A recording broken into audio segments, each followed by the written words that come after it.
آج سورۃ الکہف کے شروع میں جو اصحاب الکہف کا قصہ ہے، اس میں ایک عظیم دعا جو قصے سے ہٹ کر اللہ نے اپنے نبی سے کو تلقین کی کرنے کی، اس کے بارے میں ہم کچھ بات کریں گے۔ یہ قصے کے دوران جب اصحاب الکہف کافی عرصے تک سوتے رہے، پھر اللہ تعالیٰ نے ان کو اٹھایا اور وقت ان کے لیے ایک طرح سے رک گیا نا، کیونکہ وہ سو رہے تھے، ان کو تو نہیں پتا کہ وہ ایک دن کے لیے سوئے ہیں یا کئی صدیوں کے لیے سوئے ہیں۔ اس کے بعد اس معجزے کے بعد اللہ تعالیٰ نے نبی کی طرف خطاب کرتے ہوئے کہا وَلَا تَقُولَنَّ لِشَيْءٍ إِنِّي فَاعِلٌ ذَلِكَ غَدًا، صلی اللہ علیہ وسلم۔ انہوں نے کہا کہ تم خبردار کبھی یہ مت کہنا کہ میں بے شک یہ کام کل کرنے والا ہوں، الا ان یشاء اللہ، سوائے اس کے کہ یہ اللہ چاہے۔ یعنی اسی کی وجہ سے ہمارے کلچر میں، ہمارے روحانی کلچر میں ایک چیز فکسچر بن گئی کہ ہم مستقبل کے بارے میں بات کرتے ہیں تو ہم ہمیشہ انشاءاللہ کہتے ہیں۔ انشاءاللہ کے معنی ہوتے ہیں اگر اللہ چاہے، اللہ کی مشیت اگر ہو۔ اور یہ 3 الفاظ ہیں، انشاء اللہ۔ ہم اردو میں تو انشاء کو ایک ہی لفظ کر کے لکھ دیتے ہیں کبھی کبھار، لیکن یہ اصل میں 3 الفاظ ہیں، انشاء اللہ۔ تو اگر ہمارا رب چاہے، اس سے غلط مراد دینا، پہلے تو اس کے بارے میں آپ کے سامنے کچھ بات رکھ دوں کہ اس سے غلط مراد دینا جو ہے وہ بہت کامن ہو چکا ہے۔ ہم کیا کہتے ہیں کہ بھئی اچھا کل آپ میٹنگ پہ پہنچ جائیں گے 3 بجے، ہم کہیں گے انشاءاللہ۔ انشاءاللہ سے مراد ہے 50% چانس ہے کہ میں نہیں پہنچوں گا 3 بجے، لیکن میں اپنی انشورنس پالیسی کے طور پہ آپ کو بتا رہا ہوں کہ انشاءاللہ، تاکہ اگر میں 3 بجے نہیں بھی پہنچا، میں نے کہا تھا نا انشاءاللہ، اس کا مطلب ہے کہ ہو سکتا ہے آؤں، ہو سکتا ہے نہ آؤں۔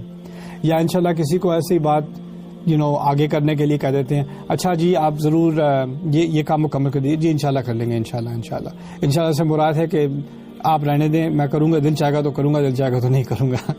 اس کا صحیح استعمال کیا ہے کہ میں نے فیصلہ کیا ہے، پلاننگ تو زندگی کا حصہ ہے نا، مجھے کل کے لیے پلاننگ کرنی ہے، مجھے اگلے مہینے کے لیے پلاننگ کرنی ہے، آپ نے ٹریول کے لیے پلاننگ کرنی ہوتی ہے، بزنس کے لیے پلاننگ کرنی ہوتی ہے، پڑھائی کے لیے پلاننگ کرنی ہوتی ہے، ہر چیز میں پلاننگ کی ضرورت ہوتی ہے۔ اور فیوچر کے پلاننگ کا ہمیشہ فیوچر سے تعلق ہوتا ہے کہ آپ نے مستقبل میں کہاں جانا ہے، کیا کرنا ہے، کیا تیاری کرنی ہے، کیا سامان خریدنا ہے، کیا کچھ کرنا ہے۔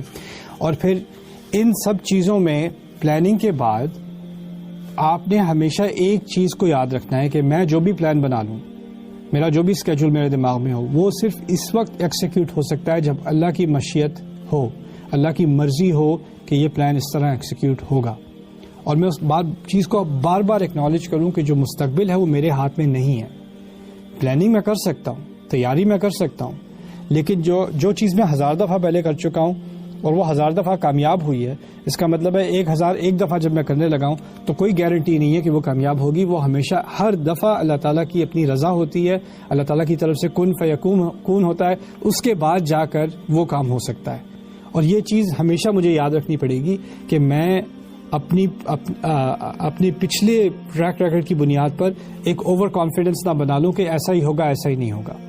اس کی طرف ایک اور اشارہ اسی صورت میں اللہ تعالیٰ نے کیا ایک اور قصے کے ذریعے سے، کہ ایک کسان ہے، ایک باغبان ہے، اس کا باغ بہت اچھا چل رہا ہے، تو اس نے اپنے ساتھی سے کہہ دیا وَلَئِن رُدِدتُّ رَبِّي إِلَىٰ رَبِّي لَأَجِدَنَّ خَيْرًا مِّنْهَا مُنقَلَبًا وَمَا أَظُنُّ السَّاعَةَ قَائِمَةً۔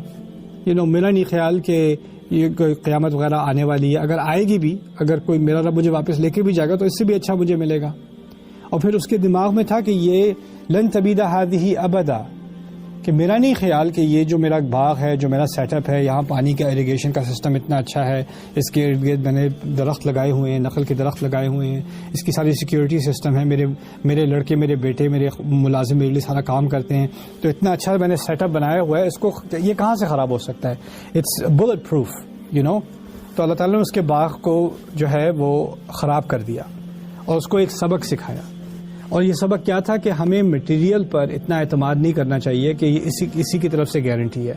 میرے پاس گاڑی اچھی سے اچھی ہو، وہ خراب ہو سکتی ہے، اور اچھی وہ خراب نہ بھی ہو، کار روڈ پہ ایکسیڈنٹ ہو سکتا ہے۔ مجھے اللہ تعالیٰ کی مشیت پر ایک ڈیپینڈنس کرنی ہے، تو اسی لیے ہر چیز میں جو کل کے بارے میں آپ کہو گے، ٹھیک ہے میں نے کرنا ہی کرنا ہے، میں نے کل فیصلہ کیا، میں نے اس اپوائنٹمنٹ میں جانا ہی جانا ہے، انشاءاللہ جاؤں گا۔ آپ کی کمٹمنٹ اپنی جگہ ہے، آپ کر سکو گے یا نہیں یہ اللہ تعالیٰ پر ڈیپینڈ کرتا ہے۔ تو یہ ایک ایکنالجمنٹ ہوتی ہے جس کا ہمارے کلچر میں حصہ بننا چاہیے، اور اس کو غلط استعمال نہیں کرنا چاہیے۔ اس کے ذریعے سے سستی اور وقت کی پابندی نہ کرنا، ان چیزوں کی طرف ہم مائل ہو جاتے ہیں، اس کا بہانہ لے کر یہ ایسی بات نہیں ہو رہی، بس جی اللہ کی مرضی نہیں ہوئی، نہیں اللہ کی مرضی تو تھی، آپ نے سستی دکھائی، تو اس پہ اللہ کو بلیم نہ کریں۔ یہ پہلی بات۔ پھر کہا الا ان یشاء اللہ واذکر ربک اذا نسیت، کہ اپنے رب کو یاد رکھیں جب آپ بھول جائیں۔ یعنی اگر فرض کریں آپ نے کسی سے کال کی، اچھا کل ملاقات کرتے ہیں، السلام علیکم، السلام علیکم، کال ہینگ اپ ہو گئی، پھر آپ کو خیال ہے میں نے انشاءاللہ نہیں کہا، تو آپ اس وقت کہہ دیں میرے رب میں نے آپ کی مشیت کا ذکر نہیں کیا، انشاءاللہ کل ملاقات ہوگی. آپ کو یہ ضروری نہیں ہے کہ اس کو کال کر کے کہو او ہو کل کی ورڈ میں نے انشاءاللہ نہیں کہا تھا، میں نے انشاءاللہ اب کہہ دیا. آپ کو اس کو بتانے کی ضرورت نہیں ہے، آپ کو اپنے رب کو بتانے کی ضرورت ہے. اس کو یاد دہانی کے لیے آپ کہہ دیں، اس کا بھی فائدہ ہو جائے، اس کو ٹیکسٹ میسج کر دیں انشاءاللہ کل ملیں گے. یعنی آپ ایڈ کر دو وہ چیز نا، تو جب یاد آ جائے یا بھول جاؤ تو یاد آ جائے تو پھر یاد کر لیا کرو. دوسری بات اس میں ہے وہ ذکر کا تعلق دل سے ہوتا ہے، اور جو چیز میں یاد کر رہا ہوں نا، ہم کہہ رہا ہوں انشاءاللہ اللہ کا ذکر ہے یہ، لیکن ہم جب یہ کلچر کی طرح سے ہم یہ کہہ دیتے ہیں سوچے سمجھے بغیر، ہاں جی انشاءاللہ کل بات ہوگی، انشاءاللہ ہوگا انشاءاللہ، اور ہم سوچتے نہیں اس بارے میں، تو جب آپ بس کہہ دیتے ہو تو بعد میں آپ کو خیال آنا چاہیے صرف میں نے زبان سے ہی کہا تھا کہ میں نے دل سے بھی کہا تھا. دل سے واقعی اپنے رب کی طرف رجوع کر کے میں کہوں میرے رب تیری مرضی ہوگی تو یہ ہوگا. وَاذْكُرْ رَبَّكَ، اور اس سے ایک ہیوملٹی آتی ہے انسان کے اندر، اس میں ایک غلط قسم کا اپنے اوپر گھمنڈ نہیں آتا، اتنا خود اعتمادی نہیں آتی کہ میری وجہ سے ہی ہوگا جو ہوگا، میں کروں گا تو ہوگا. اس میں آپ ہر اپنی کوشش کے بعد اللہ تعالیٰ کی طرف سے نتیجہ، اور یہ فارمولا جس طرح میں نے دعا کے بارے میں ایک فارمولا بار بار آپ کو بتایا نا کہ ہم اپنا حصہ کرتے ہیں پھر اللہ تعالیٰ کی طرف سے مدد آتی ہے، دعا قبول ہوتی ہے. دوسری چیز جو اس دنیا میں اللہ نے ایک نظام رکھا ہے وہ یہ ہے کہ کوشش ہمارے ذمہ داری ہے، کوشش میری ذمہ داری ہے، نتیجہ اللہ نے اپنے ہاتھ میں رکھا ہوا ہے.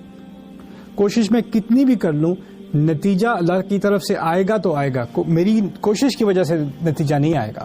اسی لیے قیامت کے دن بھی ہمیں نتائج کی بنیاد پر فیصلہ نہیں کیا جا رہا، ہمیں کہا جا رہا ہے الیس للانسان والیس للانسان الا ما سعى، جو کوششیں اس نے کی تھی اسی کی بنیاد پر اس کو دیا جائے گا. دیکھیں بچے ہوتے ہیں اسکول میں پڑھائی کرتے ہیں، دو بچے ایک دم برابر کوشش کر رہے ہیں لیکن ایک کا سکور زیادہ آئے گا ایک کا کم آئے گا، نتائج اللہ تعالیٰ کے ہاتھ میں ہے. کچھ لوگ بزنس شروع کرنے کی کوشش کرتے ہیں، ان کی محنتیں کوششیں اسٹریٹجی ساری ایک جیسی بھی ہوں لیکن ایک چلے گا دوسرا نہیں چلے گا. وہ کیوں ہوتا ہے؟ کیونکہ اللہ تعالیٰ کی مشیت ایک طرف ہے اور دوسری طرف نہیں، اس کا کوئی اور فیصلہ ہے کسی کے لیے. تو ہماری ایفرٹس جو ہیں وہ ہماری ذمہ داری ہیں، اور ہم یہ نہیں کہہ سکتے کہ وہ نتیجہ تو اللہ کے ہاتھ میں ہے تو کوشش کرنے کا کیا فائدہ. نہیں، وہ نتیجہ دے گا ہی نہیں جب تک کوشش نہیں کرو گے، لیکن پھر بھی نتیجے کی ڈیپینڈنس اس پر ہے. نتیجہ میرے ہاتھ میں کبھی بھی نہیں ہو سکتا. تو یہ چیزیں یہ کانسیپٹس ایک دفعہ ذہن میں بیٹھ جائیں تو پھر اللہ تعالیٰ پر توکل آسان ہو جاتا ہے، اور پھر آپ کو نتائج کی بنیاد پر اپنی ویلیو کرنے کے بجائے کوشش کی بنیاد پر اپنی ویلیو کرنی آ جاتی ہے. میں نے کتنا ٹائم لگایا، اور اسی فلسفے کو آگے مزید کرتے ہوئے اس آیت کے اندر جو دعا آ رہی ہے وہ بہت عظیم ترین دعاؤں میں سے ہے قرآن کی مائنڈ سیٹ کے اعتبار سے. یہاں پر نا امریکہ، کینیڈا، انگلینڈ وغیرہ میں بزنس کے سیمینارز ہوتے ہیں، سیلف ہیلپ سیمینارز ہوتے ہیں، پروڈکٹیوٹی سیمینارز ہوتے ہیں جس میں گرو جیسے ٹونی رابنز اور یہ اس قسم کے لوگ ہوتے ہیں، یہ مائنڈ سیٹ کے بارے میں بات کرتے ہیں، اور لوگ $10,000 جو ہے وہ ایک دن کا سیشن اٹینڈ کرنے کے لیے جاتے ہیں ان کی باتیں سننے کے لیے.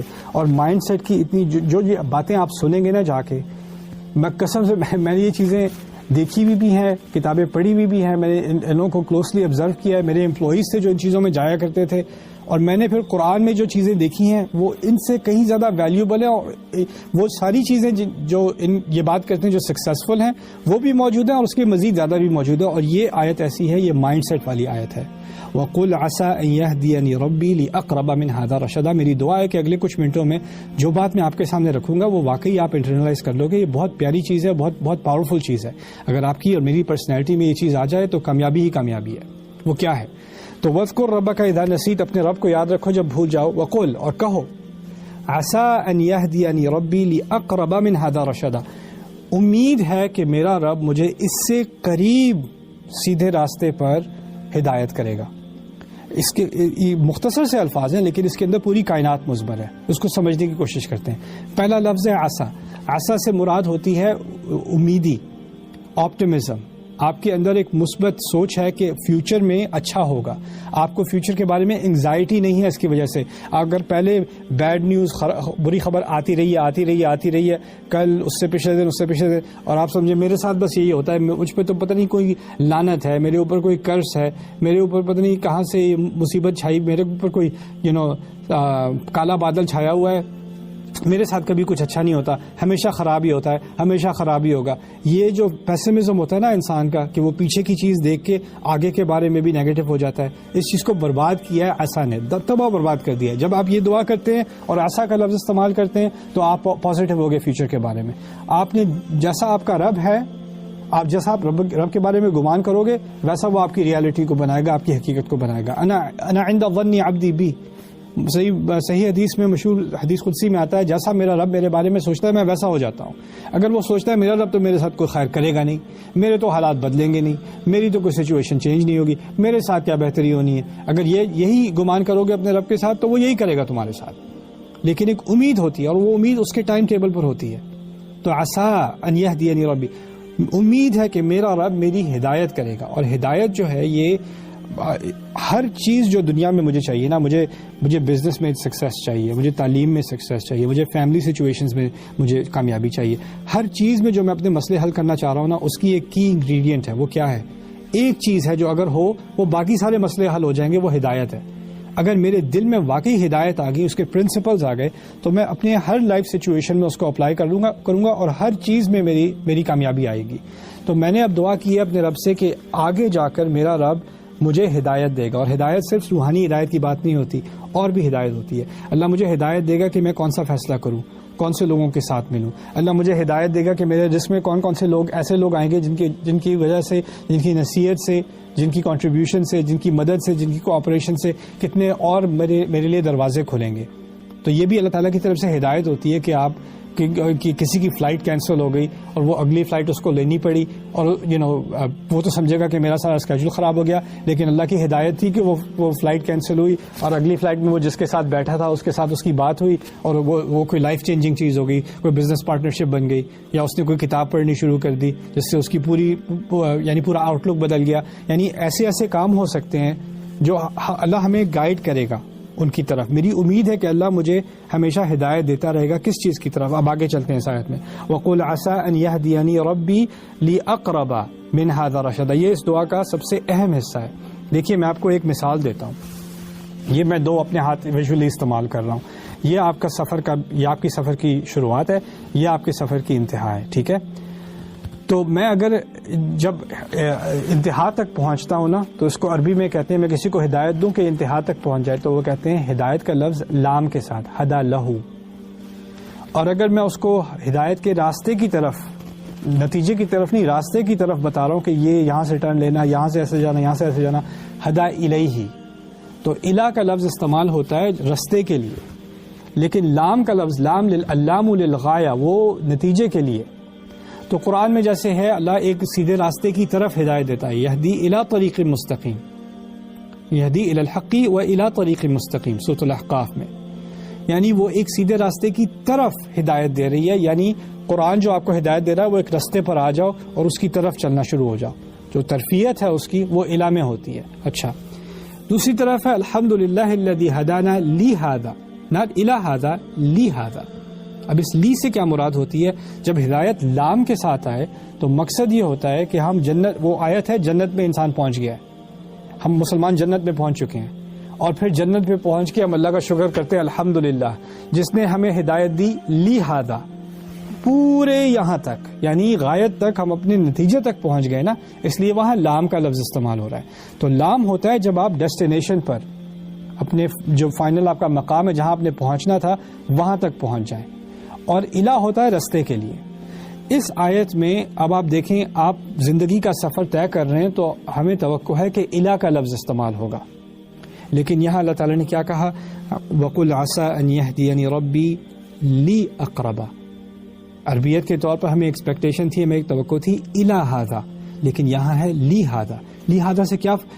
لی اقرب من ھذا. لی کیوں استعمال ہوا؟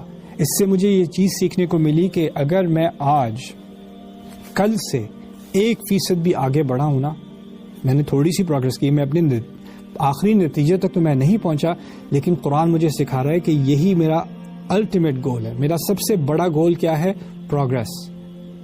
میرا گول یہ نہیں ہے کہ میں فرض کریں میں حافظ قرآن بن جاؤں. میرا اگر گول ہے کہ میں آج ایک آیت یاد کر لوں، وہ میں کامیاب ہوں، کیونکہ مجھے نہیں پتا موت کب آنی ہے. تو اگر میں ایک آیت یاد کرنے کی میں نے نیت کی تھی اور میں نے وہ ایک آیت یاد کی اور پھر مجھے موت آ گئی تو میں کامیاب ہوں، کیونکہ میں نے اس دن اپنا مقصد پورا کیا اور اگلے دن ایک تھوڑا سا مقصد پورا کیا. اگر آپ نے سیکھنے کا سفر کرنا ہے، آپ نے سیلف امپروومنٹ کا سفر کرنا ہے، آپ نے اندر کوئی تبدیلی لانی ہے، اس میں کوئی چینجز لانی ہے، تو ہر دن ایک کامیابی بن جاتا ہے. پتہ ہے سائیکالوجسٹ آج کل کیا بات کر رہے ہیں؟ وہ اسپرنٹس کی بات کرتے ہیں. جو میراتھن کرتے ہیں نا لوگ، جو 100 کلومیٹر کی جو ریسز وغیرہ کرتے ہیں، رن کرتے ہیں، ان میں کہاں سے اسٹیمنا ہوتا ہے؟ ان کا مائنڈ سیٹ کیا ہوتا ہے؟ وہ پتہ کیا کرتے ہیں؟ وہ دیکھتے ہیں وہ بھاگ رہا، ونر جو ہوتے ہیں وہ کہتے ہیں میں بھاگ رہا ہوتا ہوں، میرے سامنے ایک چھوٹا سا درخت ہوتا ہے یا پودا ہوتا ہے، میں اس پہ نظر رکھتا ہوں، مجھے اس تک پہنچنا ہے، مجھے اور کچھ نہیں پتا، مجھے اس تک پہنچنا ہے. وہ جیسے اس پہ پہنچتا ہے اس کو آگے ایک کھمبا نظر آتا ہے، وہ کہتا ہے بس مجھے اس تک پہنچنا ہے. اس کے بعد یعنی وہ جہاں وہ ایک چھوٹا سا گول رکھتے ہیں، وہ یہ نہیں کہتے 80 کلومیٹر رہ گئے، 2 دن کا سفر رہ گیا، وہ سوچتا ہی نہیں اس کے بارے میں. وہ چھوٹے چھوٹے مائکرو گولز رکھتے ہیں اور وہی اس کا اصل گول بن جاتا ہے. ایک مائکرو گول کے بعد دوسرے مائکرو گول کے بعد تیسرے مائکرو گول، اور ہر چیز کو وہ سیلیبریٹ کرتے ہیں. سائیکالوجی میں ہیبٹ بلڈنگ، ہیبٹ فارمیشن کی جو سائیکالوجی ہے اس میں پڑھایا جاتا ہے کہ اچھی عادتیں کیسے انسان اپنے اندر ڈالے، ایک چھوٹا سا اسٹیپ لے کے اس کو سیلیبریٹ کرے. جیسے اگر آج میں نے کسی نے کہنا ہے میں نے ایکسرسائز کرنی ہے ریگولرلی، رائٹ، تو وہ ایک دن اگر تھوڑی سی ایکسرسائز کرے گا تو اس کو آج کا دن کامیاب کیا. یہ نہیں اب تو میرا ویٹ تو ابھی تک نہیں کم ہوا، میں تو ابھی تک ہیلتھی نہیں ہوں، میرا تو ابھی اسٹیمنا نہیں بڑھا. نہیں، ایک کامیابی ہو گئی، اس کو سیلیبریٹ کرو. اس میں مائنڈ سیٹ کیا ہے؟ ہدایت کی طرف بھی.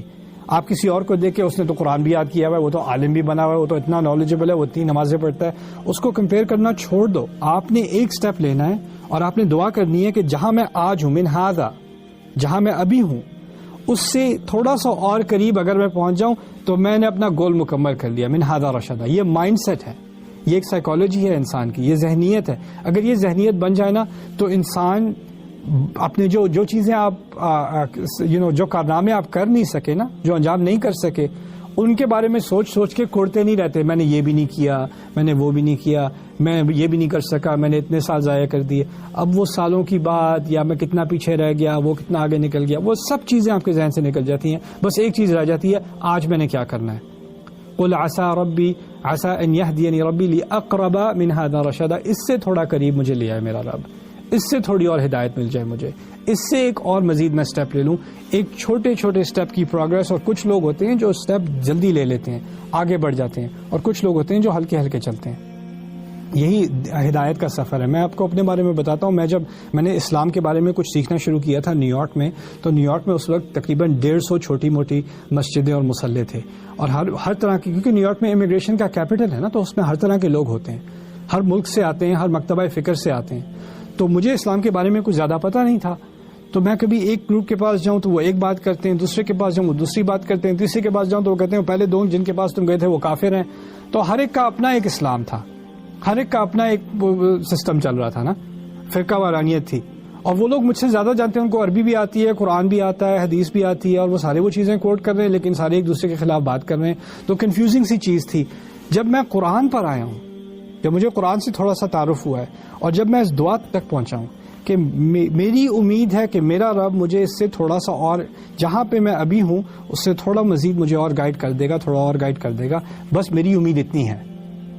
تو مجھے اتنی تسلی ہوئی کہ مجھے اب یہ انگزائٹی نہیں ہے کہ میں کہاں سے کیا سیکھوں گا، کس کی بات مانوں کس کی بات نہ مانوں. جسٹ ٹیک اے بریتھ، آرام سے سانس لو، ایک چیز سیکھ لو، ایک سورت سیکھ لو، ایک آیت سیکھ لو، ایک چھوٹی سی اچھی بات سیکھ لو. تمہیں ساری چیزیں آج سمجھنے کی کیا ضرورت ہے؟ ایک سفر ہے انسان کا. ابھی بھی میں کہتا ہوں، میں قرآن 20 سال سے 23 سال سے پڑھ رہا ہوں، مجھے ابھی بھی قرآن بہت تھوڑا سمجھ میں آتا ہے. جتنا میں تھوڑا مجھے سمجھ میں آتا ہے میں آپ کے ساتھ شیئر کرتا ہوں. اس میں مجھے کوئی شرم کی بات نہیں ہے. یہ میرے لیے یہ چھوٹے چھوٹے سٹیپس ہی میرے لیے سیلیبریشن بن گئے. اور میں چاہتا ہوں کہ یہ ہر مسلمان کا ایک ایٹیٹیوڈ بن جائے، ایک اس کا رویہ بن جائے اپنے دین کی طرف اور لائف کی طرف، کہ وہ چھوٹے چھوٹے سٹیپس کو سیلیبریٹ کرے اور اپنے روز مرہ کی زندگی کو، روز کی عادتوں کو بدلے، اس میں ٹرانسفارمیشن لائے. اس سے بہت فائدہ ہوگا. اس دعا کا آپ فائدہ ضرور اٹھائیے.